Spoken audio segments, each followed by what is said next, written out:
ஒரு சில பேர் அப்புறம் என்ன சாப்பிட்ட உடனே லைட் ஆகும். அந்த ஏப்பம் வர்றது அந்த கேஸ்ட்ரிக்காக ரொம்ப ஒரு ஏப்பம் வந்துட்டுன்னா ஒரு கொட்டாய் வந்துட்டு அந்த காது பயங்கரமாக அந்த இடம் குத்துது. அந்த சிம்டம் வந்தோடனே வயிறு ஏற்க ஆரம்பிச்சிருது. அப்படி கேஸ்ட்ரிக் மோஷன் ட்ரபிள் எல்லாமே திருப்பி வர ஆரம்பிச்சு. நீங்கள் டைமுக்கு சாப்பிட்றீங்களா? அப்படி டைமுக்கு சாப்பிட்டா பொதுவாக அந்த கேஸ் ட்ரபிள்லாம் வராதுல்ல. எனக்கு பார்க்க வெளியில் தான் சாப்பிட்ட அன்னைக்கு இந்த மாதிரி வீட்டில் சாப்பிடாம வெளியில் சாப்பிட்டோன்னா வந்துடுது. அதான் கேஸ் ட்ரபிளுக்கு ரொம்ப கொஞ்சம் காரணங்கள் தான் இருக்குது. அன்டைம்லி ஃபுட்டு, அப்புறம் நம்ம ஃபுட்டோட டைப் ஃபால்ட்டி ஃபுட், நம்ம ஹோம் குக்கடாக இல்லாமல் வெளியில் சாப்பிட்டாலும் சரி, ஆயிலியாக சாப்பிட்டாலும் சரி, ஸ்பைஸியாக சாப்பிட்டாலும் சரி.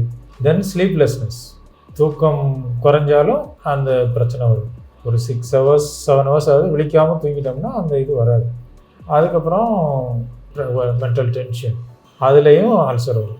ஒரு சில பேர் அப்புறம் என்ன சாப்பிட்ட உடனே லைட் ஆகும், படுத்துருவாங்க.